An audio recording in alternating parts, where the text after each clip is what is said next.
Math 1314, Tyler Junior College, Section 1.7, Linear and Absolute Value Inequalities. Absolute value inequalities, less than. In the previous video, we developed a technique for solving the absolute value of something on the inside is greater than a number by setting up and solving an OR compound inequality. We set the inside greater to the number that we were given, and the other inequality was the inside less than the negative of the number. That strategy was developed by thinking about this on a number line and remembering that absolute value means distance from zero.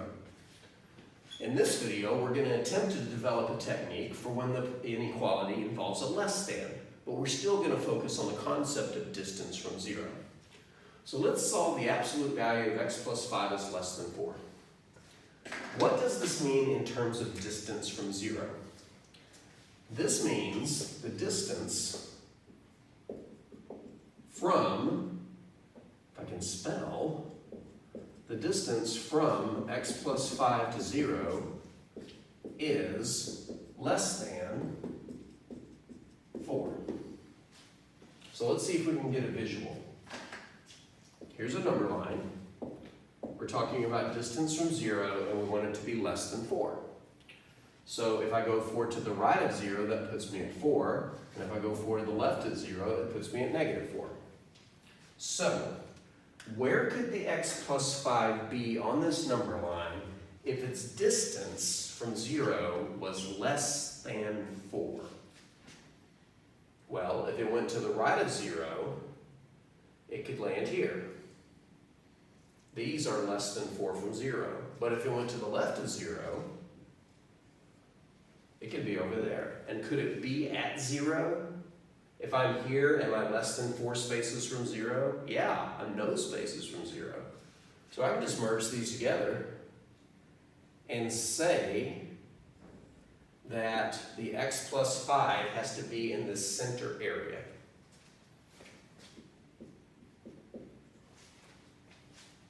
It can go to the left, it can go to the right, but it can't go more than 4 spaces. It's almost like it's tied on a chain whose length is 4. I can go 4 this way or 4 that way, but I can't go any further.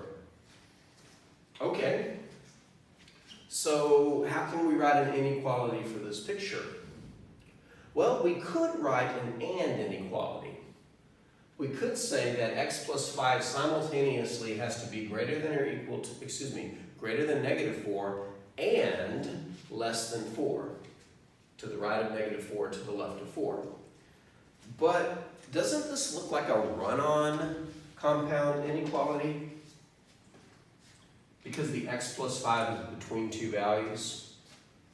The x plus 5 is in 2 places, relatively speaking. It is to the left of 4, which means it's less than 4, but it's also to the right of negative 4, which means it is greater than negative 4, which means negative 4 is less than it.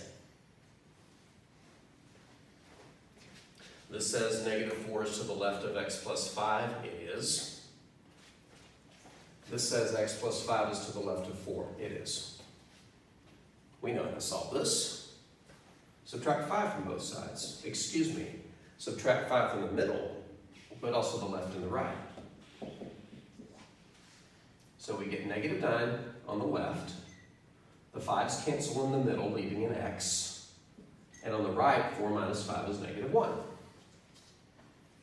We know how to sketch this on a number line.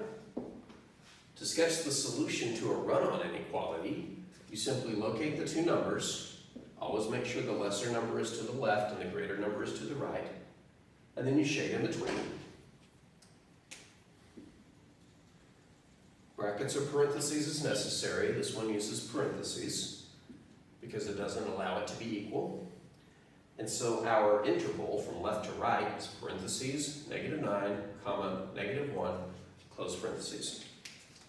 Okay, that wasn't too bad. But I want to use a specific example to attempt to develop a technique. So let's see if we can transform this to a technique. To solve absolute value of something on the inside is less than a number Oh, by the way, I forgot to mention this in the previous video. Asterisk on the word number there, and it will be the same asterisk on the word number there, so we'll only need one asterisk. To solve the absolute value of something on the inside less than a number, comma, set up and solve. All right, what did we set up? In other words, can we bypass the number line and get immediately from the beginning to the point where we began solving things? So how would you describe the setup from the absolute value inequality to the run-on inequality? Well, all we really did is we took the inside and we sandwiched it between the negative of the number and the positive of the number. So we're going to set up and solve negative number is less than the inside, which is less than the number.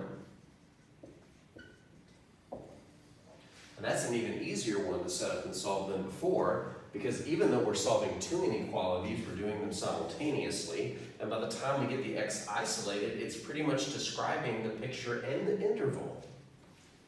So that's pretty easy. Let's try one more.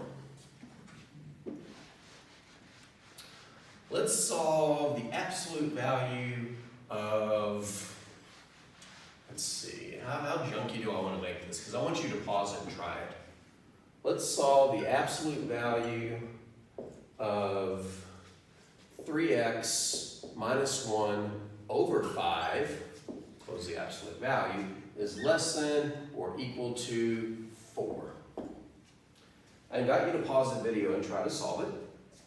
It's not nearly as hard as it seems.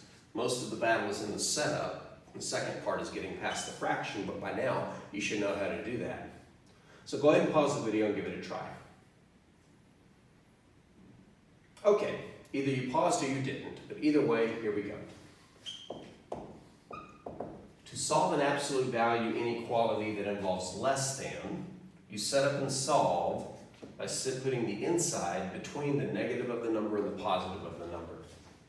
So we're going to take the inside, 3x minus 1 over 5, and sandwich it between two less than or equal to signs, because this one is or equal to, the negative number on the left, the positive number on the right. Now remember, this is all based on what absolute value means. Distance from 0, less than 4. So this thing cannot be greater than 4, so it has to be less than or equal to 4. So it can't go too far to the right, but it's got to be greater than negative 4, because otherwise it would go too far past negative 4. All right, so how would we start solving this? Or how would we continue solving this? Well, focus in the middle. We need to get rid of the 5. So we're going to multiply the middle by 5, which means we multiply the left and the right by 5. On the left, 5 times negative 4 is negative 20, less than or equal to. In the middle, the 5's cancel, leaving 3x minus 1, less than or equal to. And on the right, 5 times 4 is 20. To continue solving, to isolate the x in the middle, add 1 to the middle. But then you have to add 1 to the left and the right. On the left, negative 20 plus 1 is negative 19, less than or equal to. In the middle, the 1's cancel, leaving a 3x, less than or equal to. On the right, 20 plus 1 is 21. And then our last move is to divide by 3. While I'm doing this, I hadn't had an opportunity to mention it in a previous video, but if you're in the middle of a run-on inequality and you divide by a negative, yes, all the signs flip, and you have to be very careful in sketching your number line. Negative 19 thirds is less than or equal to x, which is less than or equal to 7. So the number line would go from negative 19 thirds to 7, shaded in between. Both have brackets. And so the interval would be bracket, negative 19 thirds, comma 7, bracket. Piece of cake. What could possibly go wrong? And what's up with those asterisks? You'll find out in the next and final video.